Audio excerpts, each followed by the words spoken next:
Hey guys, today we're watching more casual Geographic. Let's get into it.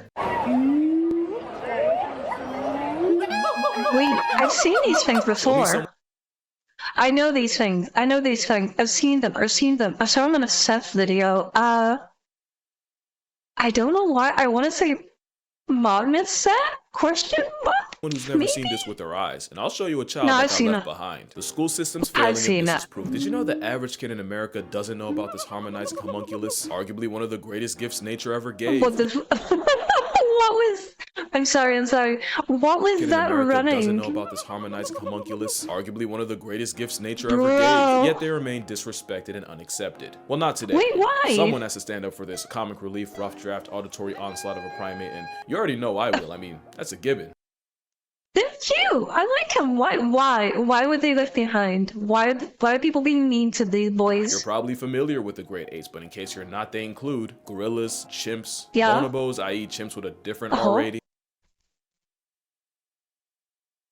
Why do I get serial killer vibes from this? This one image is like nightmare fuel. Why am I getting serial? I don't know anything about bony bones. I know chimps. I thought this was a chimp. I guess it's not. I guess it's a bonobo or whatever the fuck. Oh. I guess I'm gonna find out. This guy. Oh my god. Oh, together, along with humans, they make up the great ape. Gerald, my boys. These ones down here, these boys are the best. The name only an ape could come up with, but along the way, someone got snubbed, and this is actually live footage of it happening. Wait, why? Great apes. Plus, Mark. You know what I'm saying? I'm rocking with Mark because Mark is rocking with us. Yeah, gibbons got gatekept from the great ape lunch table. Oh, Science says it's because of their relative.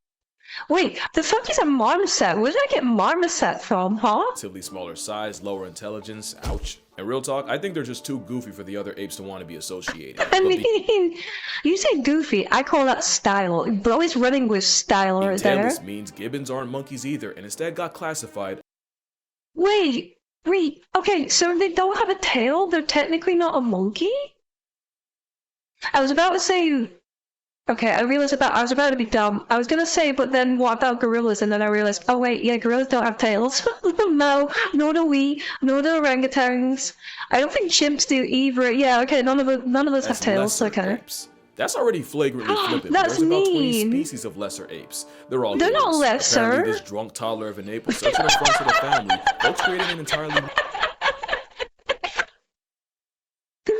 Oh my god, I'm sorry, I have to see that again. That's amazing. Bro is going sicko mode. Species of lesser apes. They're all gibbons. Apparently, this drunk toddler of an ape was such an affront to the family. Folks created an entirely new category to put them in and slap them with the lesser label. Well, I'm gonna argue this tiger taunting, vocal cord flaunting, terminally trolling, usually barrel rolling primate might just be the prime ape. I'm sorry, how much alliteration can you fit in one sentence, bro? Now, to be fair, gibbons are that one weird kid in class. They're like the missing link between apes and monkeys, but if evolution went on a side quest. Gibbons break a lot of the rules of being an ape. They have low sexual dimorphism, meaning the males and females are about the same size. They don't build nests to sleep. They put in about as much effort as pigeons. They're monogamous, allegedly. We'll get to that. And they basically spend their entire lives in the trees. Could have sworn they let the O-ring slide for that, but that's none of my business. They're also anatomical anomalies with a wingspan worthy of an infringement.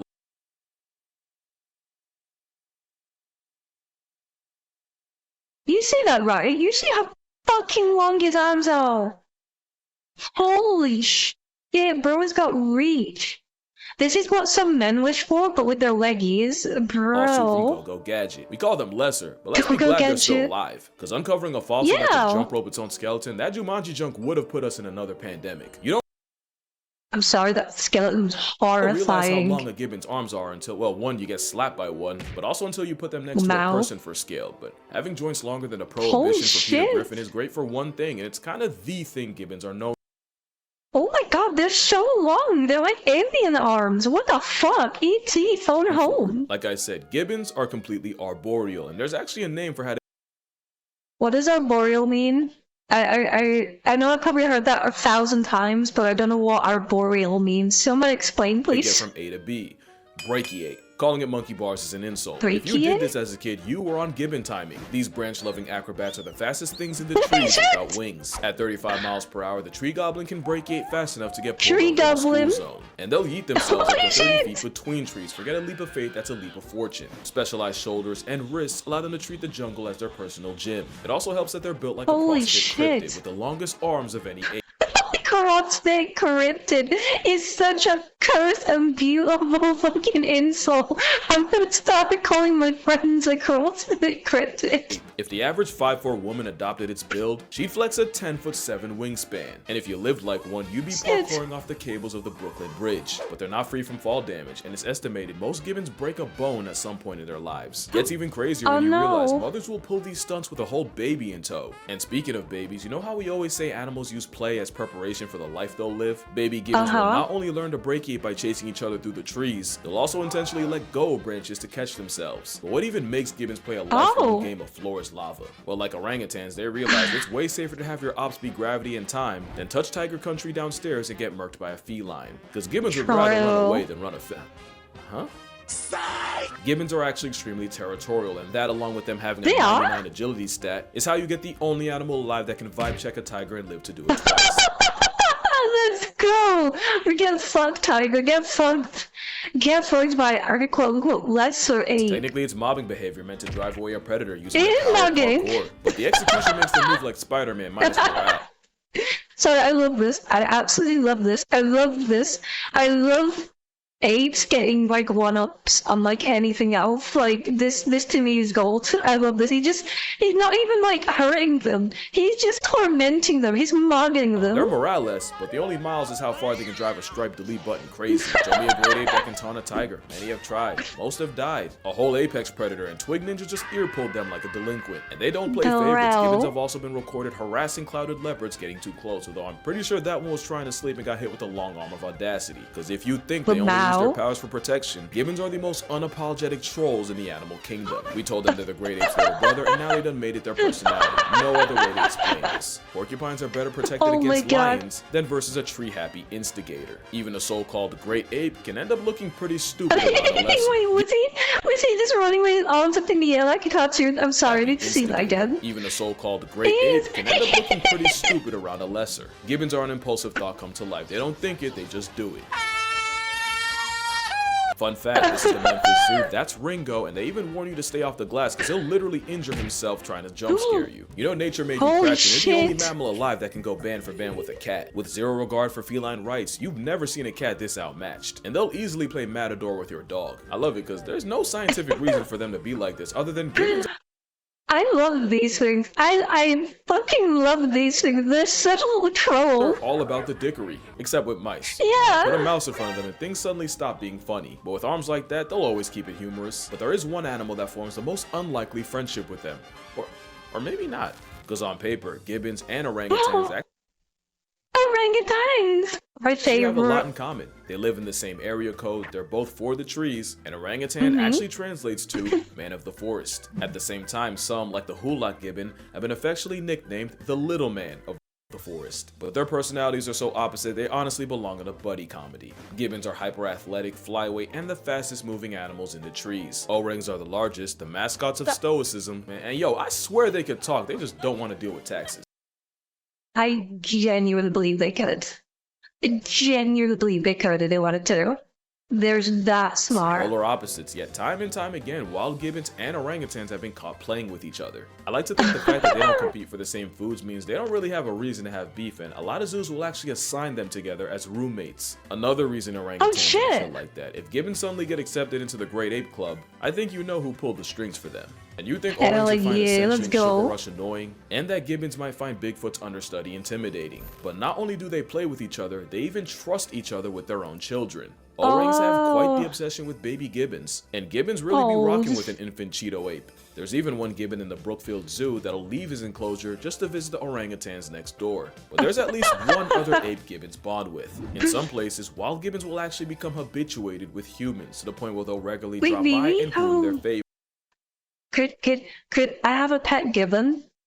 Could I have a pet gibbon, please? Galia was a hula gibbon who was famous because every day, she'd come down from the trees, hobble over to the locals, and provide a free hour-long salon service, starting Holy with shit. Peshwar Ningda, the man who protected her as an orphan. It hits different when you realize grooming is how gibbons reinforce social bonds in a family. Now, it is bittersweet since it likely took her entire actual family getting put on a shirt for her to get to that point, and we'll get back to that. Oh, I didn't want to know that last But part. I'd say that's pretty damn great for a lesser ape. Even dogs aren't immune to a gibbon act of goodwill. And now that you're familiar with them, I think we can go ahead and meet all the types of gibbons, or Yeah, let's as many do as my it. attention span will allow. This is a Siamang. They're the heavyweights of the gibbons seen at a them. whopping 30 pounds. They're the ones with that throat 30 stroke, or as I like pounds. to call it, the chesticle. Chesticle. Chesticle is such a good name for Works her. like an amplifier to broadcast their call. And clearly nature had an off day when it spawned a frog monkey that looks like one of Ben's 10. As much as I like them, this would be terrifying to have fly over your head. It's a reminder that even the comic relief of the apes could scramble your face if they really wanted to. But I think nature knew it animated Slenderman's shadow a little too well, because it went ahead and gave them the most unserious vocal stim you've ever heard.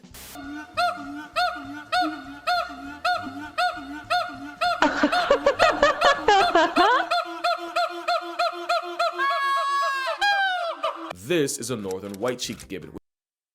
What the fuck? That's all I can say to that. It's like having a panic Which attack. definitely, for sure, is not venom, no matter how hard you try to perceive otherwise.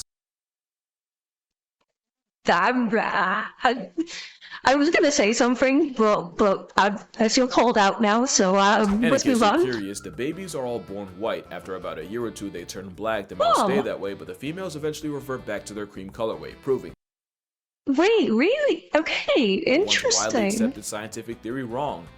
You can go back. This is a Skywalker gibbon, and yes, they were discovered in 2017 by a group of scientists who apparently love Star Wars that much. The namesake Really? So you called it Skywalker? Cringe.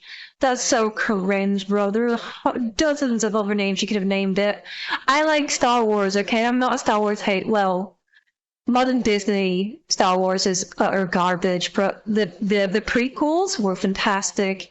I don't want to hear it, okay? I don't want to hear it. If you've made it this far into the video and you disagree with my take that the prequels were the best ones, I know I'm wrong. I know I'm incorrect by like the Star Wars fandom consensus, but I liked Attack of the Clones, and Revenge of the Sith was the best Star Wars film, hands the fluke down. was found in Myanmar, Southeast Asia, and is believed Just want to state, I do like the old ones. I do like them. They're good films. They're just, to me, not as good as the there's prequels. less than 200 of them. But they're not as bad as the Hainan gibbon, which isn't just the rarest ape, but one of the mammals closest to Hainan? getting discontinued, with less than 40 of them. Crazy thing is, it used to be Wait. worse. They went from a couple thousand in the 1950s to where you could count on both hands how many were left by the 70s. Again, No, excuse me. So they're basically extinct. They're extinct, and we right? got the Hulak gibbon.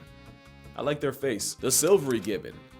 I like Oh, I like the cut of your G or your jib. I like the cut of your jib, whatever the fuck that saying is. I like this one. I like this their boy. hair. Good thing they max out at 2 feet. Any taller, we'd be having Yeti conversations. And lastly, the pileated gibbon, because in my opinion, they have the coolest call.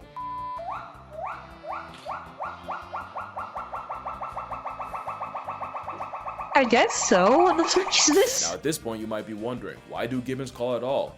Well, that's the second thing they're Isn't it to like warn them? Or like warn their pack? Question known mark? for. The reason for it, well, you have a lock on your door, some have a gate, but gibbons, nah, they mark territory off straight. It's actually the same reason male lions roar, to tell outsiders that they best keep it that way. Except gibbons will often do it as a duet, and sometimes they'll get the kids involved and make it a family matter. And they'll usually do it in the crotch of dawn, and if you live next to a zoo with gibbons, you've definitely heard it. And remember, they're territorial, so if you hoot back at them, you might just end up going band for band with a broadcasting Oh freestyle. shit! Hey, Oh shit! So you could have like a shouting match for gibbons by just hooting at them. yeah, post-production cashier. Don't do that. Not only will you offend them, it's like showing teeth to a gorilla, but gibbons are capable of doing something about it. Oh, okay. I thought you were sent with that point I made. Don't do In that. 2011, a gibbon escaped a Malaysian zoo after being taunted and severely mauled a child. And while I will spare you all the details, I will say his mom had to carry pieces of his thigh in a plastic bag. The odds are low, but they're not zero. I'm sorry, what? So yeah, best keep the singing to the gibbons. It's a big deal for them. They spent Sure. actual years of their lives perfecting it. It's very much giving albatross marriage dance. In some species, Mama Gibbon will help her daughters practice with their version of singing lessons when her daughter tries to match her mother's pitch. For male gibbons, they learn by imitating the male figures around them. After years in the lab, they're able to come together and make the sound you've heard in every movie's jungle scene ever. There's something about the fact that males and females spend years perfecting their songs, and when they do come together, the songs just fit each other perfectly. These duets become a verbal vow renewal as the songs help reinforce their pair bond. And that's the third These are literally singing monkeys. What the fuck? Okay, that's well. thing gibbons are known for. They're the only apes that are monogamous. Can you imagine a gibbon seeing another gibbon and just making it work? No other ape, not gorillas, chimps, definitely But not now bonobos. they're And you know unicorn. most humans ain't about that. Entanglements be damned. Except, yeah, about that. So the whole monogamy thing came from researchers watching a group and witnessing a couple only getting active with each other. Except what they didn't realize was by being around these gibbons constantly, the gibbons eventually got used to the people and would get way closer than they usually would. The problem is the other gibbons that weren't as chill with humans would see this and treat the human habituated gibbons like the plague and avoid them at all costs. Honestly, good for them. But if gibbons do mess around on their partners, the researchers basically block them from doing it. Also, any cheater can look loyal for the weeks or months the researchers spent watching them. So, Okay, fair. So we don't actually know. Okay. So they could be hooking up behind the tree or whatever. Bit decided to study a gibbon family for 6 years, and this time, instead of habituating themselves to just one pair, pretty much all the groups in the area were habituated, meaning they could truly study gibbon free will. And when I tell you it was Real Housewives of Indonesia out there, I'm gonna tell you a story, but it will get messy, so I'm gonna need you to lock in or you Okay, alright guys, we're locking in for this. Lock the fucking Sam will Sushi. get lost. So it starts with two gibbon families. Each one had a sub, basically a teenager, and one had a teenage male and the other a teenage girl. And we're still talking about gibbons. Both teenagers left their respective families, got together, and found a new territory to live in. And that's when stuff got weird. Cause the teenage guy gibbon also had two younger juvenile brothers, and for reasons beyond me, they moved in with Big Bro and his girl. To Palombi, that was already cause to pause, but it got Please don't tell. I have an idea of where this is going, and I hope I'm wrong. wicked once the adult male from the female gibbon's original group, i.e. her father, disappeared. Because apparently a parent in past tense is a canon event. Well, with a sudden power vacuum, guess who filled in? Yeah, the same subadult male along with his baby brothers all moved into the female's group, and the teenager took his girl's dad's place. He then just Oh no, please don't do what I moved back think. and forth between the two spots, meaning Mans was monkey branching from his original girl to her mother. And in what's a lot more common than you might think, the mother and daughter had serious beef, and when things finally got too hot and the male had to pick a side, he chose the mother and fully moved in. The mom would have a baby that was likely fathered by her daughter's ex. As for the subadult daughter, that was the last time Palombit saw her. If there's a moral in this story, one way or another, Gibbon's gonna find a way to swing. Holy shit, bro. I'm pretty sure I understood. I'm pretty sure I understood that, but holy fuck. Okay. So much for monogamous. Holy fuck. There was also that time one in the Kujukushima Zoo in Nagasaki had people questioning everything after 12-year-old Momo got pregnant while being housed with exactly 0 men. They thought it was Huh? Wait, was she pregnant before they got her? And they just didn't realize? Maybe, you know, like that. Also, look at this cutie. Look at him. Look at those big eyes. Immaculate Conception. Folks thought she spawned Gibbon Jesus, until they did a DNA test and found the father was 34-year-old Ito, who thankfully was also a Gibbon. They still had no idea how they did the do, until they found a 9mm hole in a steel plate between enclosures. That's 9mm. He really wanted that glory the whole time. We called them lesser when really we're not that much better than gibbons. I don't care what the literature says. They're great to me. Especially since we've probably done gibbons dirtier than any other ape. Remember Kalia? Well, not only did she lose her family, but after a kid taunted her with a slingshot and she finally bit back, the boy's father came after her with a shovel and she lost her life.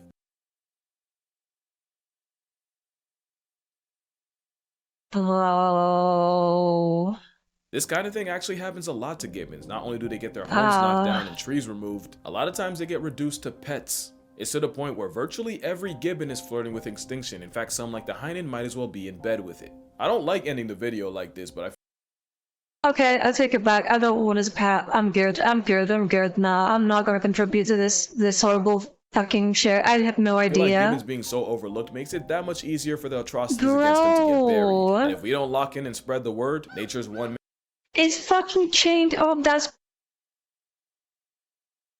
I don't like that. I don't like that. I don't like that. Oh, I really don't fucking like comedy that. special will be canceled in our lifetime. But then again, No. does it not make sense for the comic relief to have the most tragic backstory at the I kinda guess so, but still, bro, that sucks end of the day? Gibbons ass. prove that you might not be a great ape, but you're still a great ape. But Great anyway, ape. let's go I into love this that. video. Make sure you drink water, hug your mother, support your local gibbons, and one last thing to take home. But this is important. Always remember to...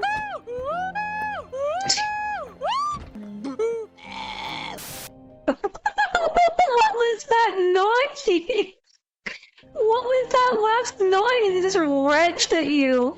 Also, baby, look at them. Okay, yeah, I like gibbons now. I like gibbons. Gibbons are good. Gibbons are good boys and girlies. They're fucking good. They're fucking good. I might use this as the thumbnail for the video because this is adorable. Damn, bro, damn. Thank you for the recommendation, whoever you were in the comments. I remember you. I just can't remember your name off the top of my head. But yeah, I guess I'll see you in the next one, guys.